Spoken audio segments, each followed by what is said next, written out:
Welcome back to the channel, everybody. Haven't done anything in a while, so I figured I'd talk about this one. I got a hazmat load here, picking up in Zeeland, Michigan, going down to Cookeville, Tennessee.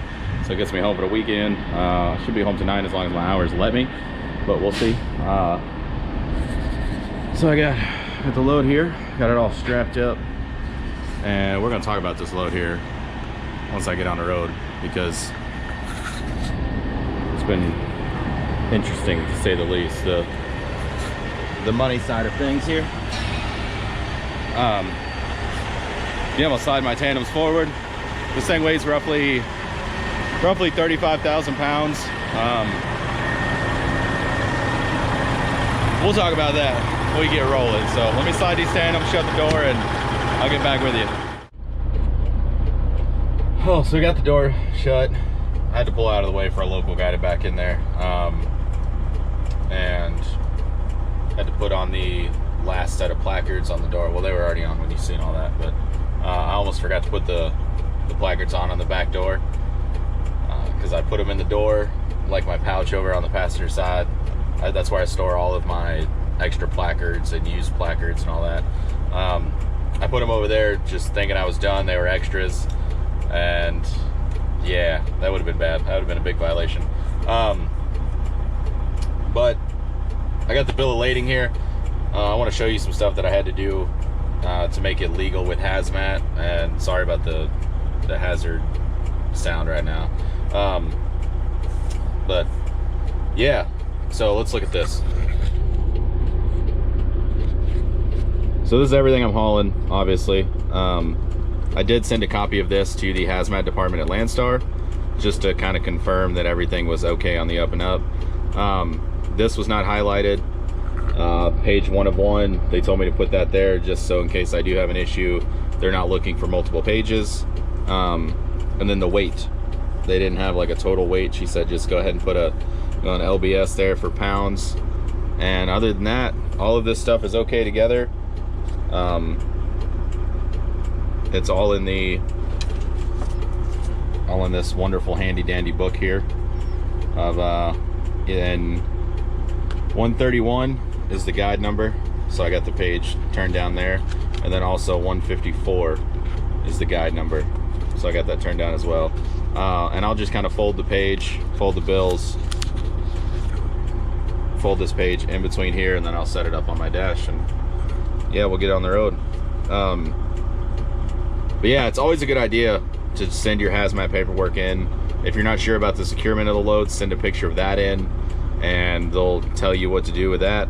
But yeah, so my bills were, I could have had an issue if this wasn't highlighted. Potentially an issue maybe with this, and 1 of 1. You know, it depends on how picky the DOT officer is. But yeah, let's I'm gonna put my paperwork in here, and I need an extra hand to do that, so I'm gonna put the camera on the dash, and then we'll get rolling and we'll talk about this load a little more.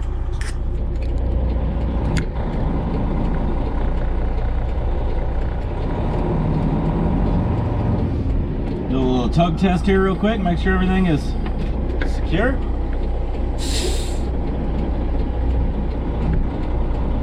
Oh, this load's a lot heavier than I wanted it to be. All right. Get everything situated.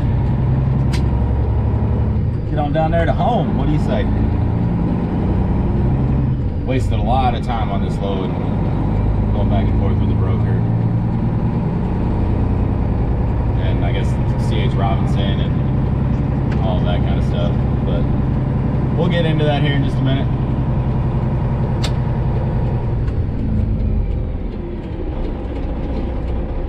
I have to stop within 50 miles of the shipper to do a load check and a tire check, a little safety check, all that good stuff you gotta do with hazmat. And then every 150 or 3 hours, whichever comes first. So, this is what we'll do.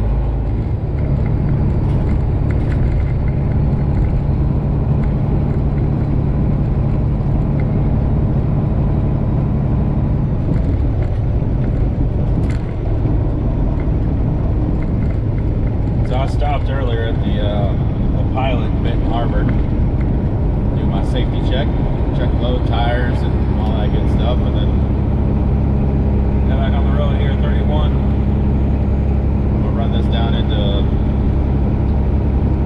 465 Indianapolis there, and then jump on 65, run that all the way down to the house. Well, to 40 into the house.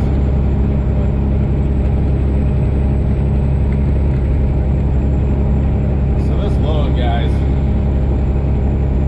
I almost didn't take it.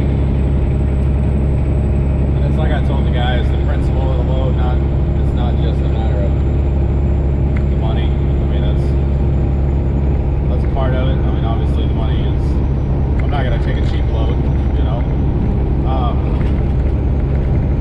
Well, this load was four something a mile, 426 a mile, something like that. It's $2,400. Picked up in Zeeland, Michigan, delivered in Cookville, Tennessee on Monday. And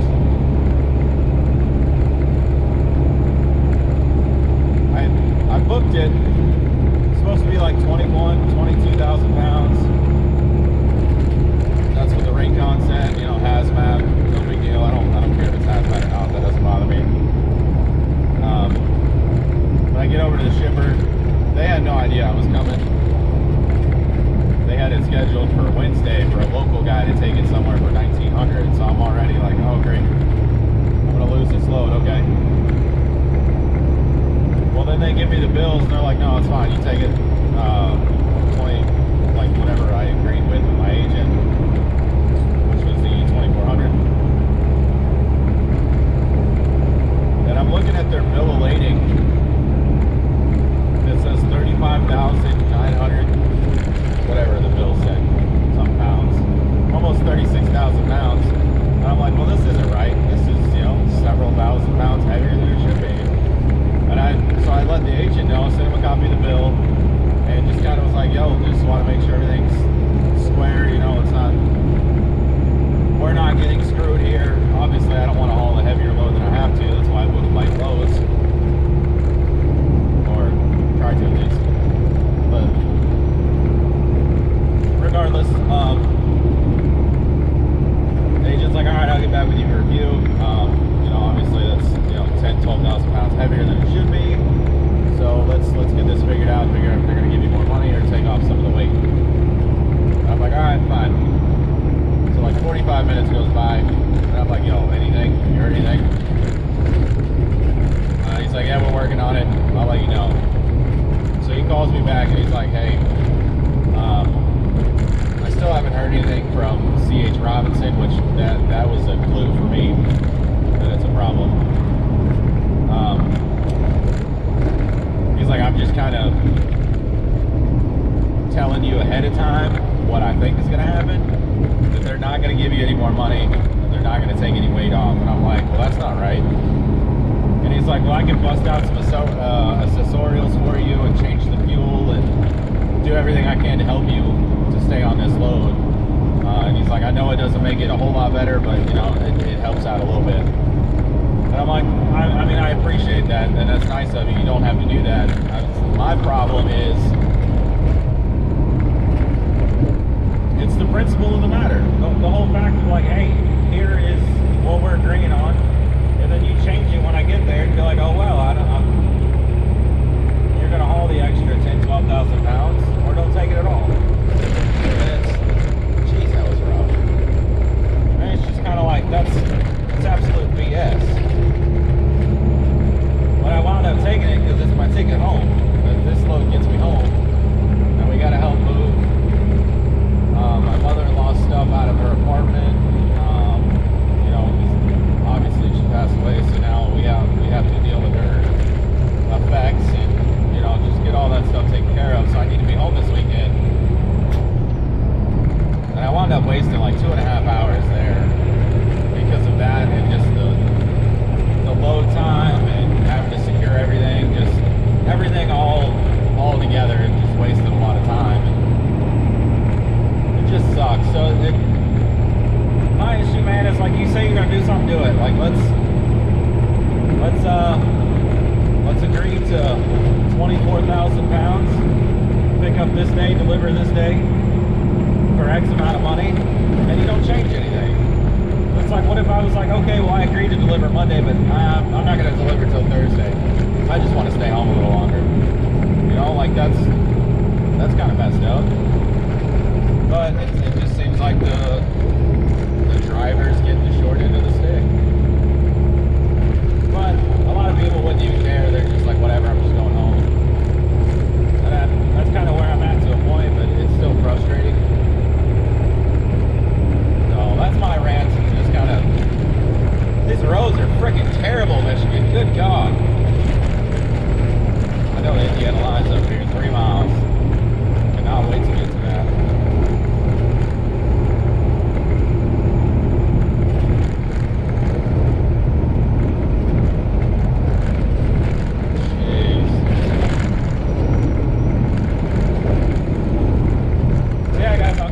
In a bit.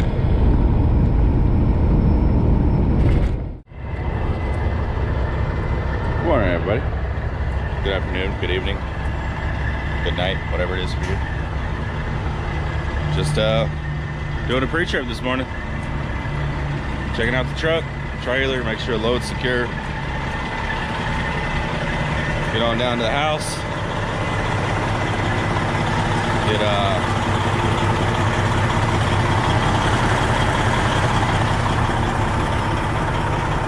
mother-in-law's. We got to get over to her house to get some of her effects taken care of.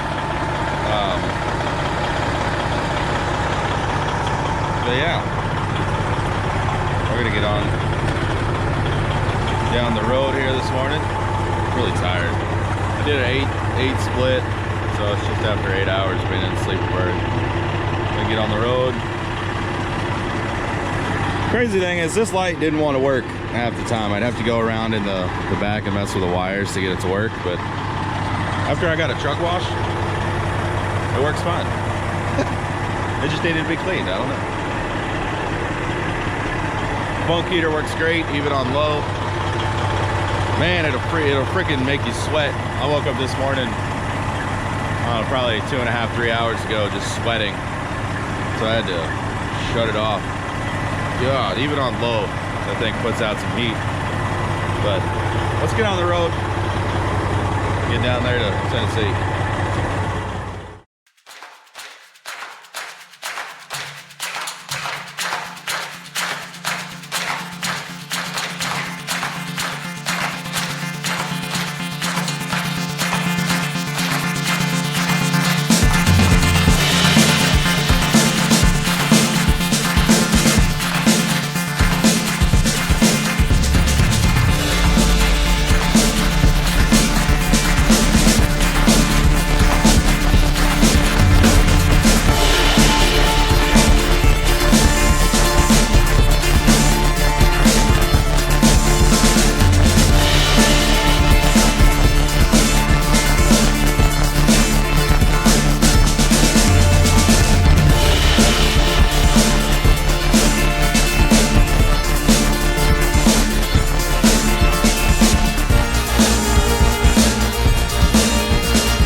I will explain what I just did. I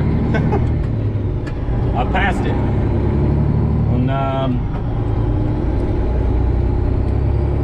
he said I could come into it from this road, but he also said a whole bunch of other stuff, and it just kind of got a little confused about the way he kept talking about instructions to get in there. But I'm going to that blue and like gray building there just before the XPO property. I'm gonna show you the road my GPS wants me to turn on to get down there to him.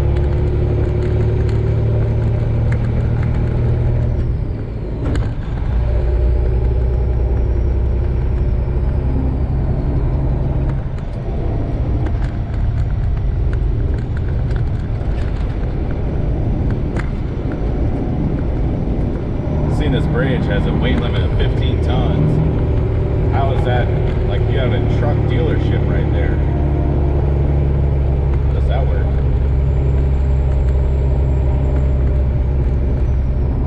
My GPS wanted me to turn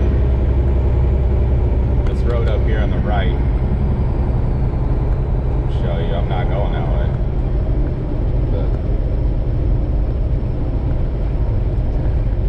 Yeah, my GPS wanted me to turn down this road right here to the right. And then go back in there. And eventually it curves out. So this road right here on the right is that same road. And run back in there into the woods and come out in front of their property. But he said I can enter it from up here, which is what I'm going to do. Just makes a whole lot more sense, you know what I'm saying? Third.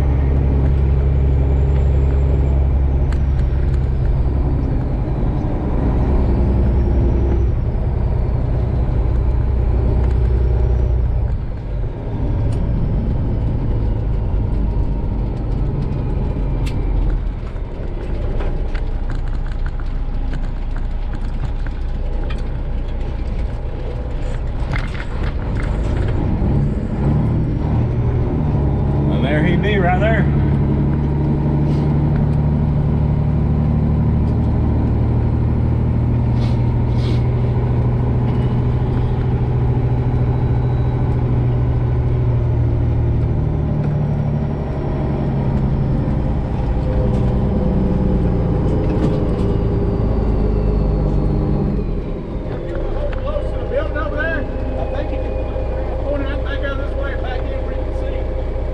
Alright, which dock am I going to? The one that's open? Yeah, the door's open right there. Okay. Alright, I'll swing around. Whatever you want to do. Right on.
right, we are loaded.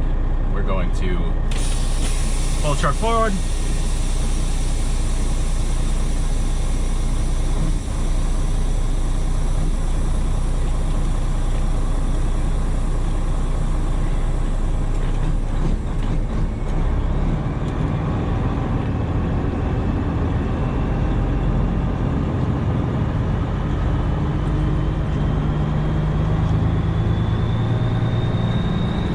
Down here out of the way so I can shut the doors and all that good stuff.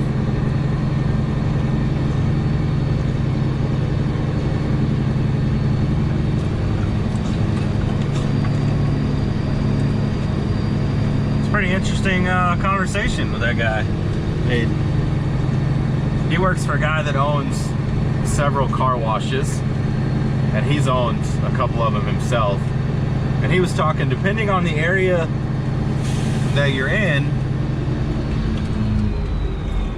you can make, you know, between $1,300 to $1,800 a month per bay on your car wash.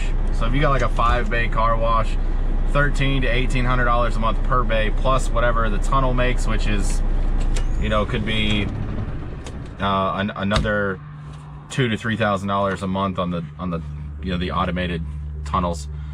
Pretty interesting. I didn't know there was that much money in a car wash. But he said 40% of your gross is generally the cost for cleaning supplies and, you know, upkeep, maintenance, and all that stuff, and your payment depending on what you're paying. It's pretty interesting. I had no idea there was that much money in car wash. Pretty interesting. But so that's what all that was. There's a whole bunch of barrels and pails and buckets of car wash supplies and all that kind of stuff. And I asked him, I said, most people think that, I was like, including myself, that you buy this monthly car wash at like one of your local, you know, 3-minute car wash with free vacuums. You pay for the monthly subscription there, so you can buy like different tiers, you know, $15 a month, $20 a month, $30 a month, whatever it is, but it's all the same wash. So I told him that. He's like, no, it's not. A lot of people think that, but no, you get the better wash. You get like Rain-X or wax, or get the tires washed. There's that the other ones don't. And he said that you don't believe it, pay individually for the washes to go through, and you can see the difference on the vehicle. So which is pretty neat, kind of confirming or disproving my theory that you would pay $30 a month and they're only doing the $10 car wash. So, but yeah, I'm gonna shut the doors and get the placards off this thing. So let's go do that. Truck's all shiny, except for the wheels. They're not real shiny, but the paint looks good. I already took these ones off. I took all of them off except for the back door here. And I actually got to climb up onto the truck to get it off. Because I can't reach that, the dangerous placard. I can't reach the clasp. Just not quick. Can't make it. Just not tall enough. Unfortunately, it's just how it goes. So I'm gonna climb up here.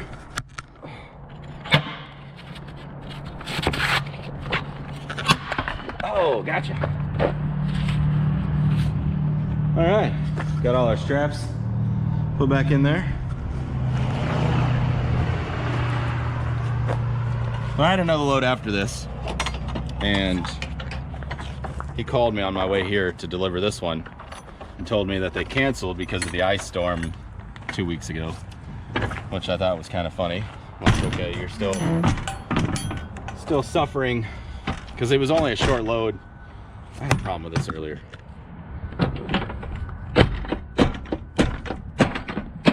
Good gosh. Must set the camera down. Y'all just hang on now, you hear? Voila. Got it. Doors are shut. But what was I saying? Yeah, they're still suffering it. The short load was from Mount Juliet, Tennessee, which is right down the road from where we live, to Bowling Green. It's gonna do it Monday through Thursday. I would have paid the truck for the 4 days, just over $2,000 a day. So it would have paid the truck before fuel, obviously, just over $500. It's like $508 a day is what it would have paid. So not bad for being home every day, and you're just doing, what am I doing, like 120 miles a day there and back, no big deal. But yeah, first one canceled, so he's supposed to let me know if the second one's gonna cancel, because he's like, I don't want to be playing this game all week if they're just not gonna send them. So I will let you know, which I'm like, all right, I appreciate that. But don't forget to go to our other channel. I'll leave a link in the description, so you can subscribe to that channel, subscribe to this channel. And I created a post in my community section, so if you go there, there's a post I'm talking about giving away a Forever Sharp steering wheel. It's an 18-inch half wrap black steering wheel. There's a picture of it there. It's still in the box from when I got it from them. So I'm gonna give that away once this channel hits 5,000 subscribers, and the way to enter is to subscribe to both of our channels. It was Chaos on the Move, but we don't really RV anymore, so my wife changed the name of it, and I think it's Nomads in Chaos, I believe, but the description will be in the bottom, and I'm sure I'll put it somewhere up here if I haven't already. But yeah, subscribe to both, and on the community post, make sure you let me know that you subscribe to both, because that's the only way to enter to get the free giveaway, and it's going to be shipped to you for free, whoever wins it. But we're going to do that once the channel hits 5,000 subscribers. We'll go live, and we will, as we're building up the subscribers, we are writing down who is subscribed and all of that stuff, so to both channels, and who also, because you subscribe to both channels, you also have to comment on that post and let us know that you subscribe to both. So we're gonna be checking the list, all that stuff. We know who's been naughty and nice, and whether you're awake at night. Anywho, sorry.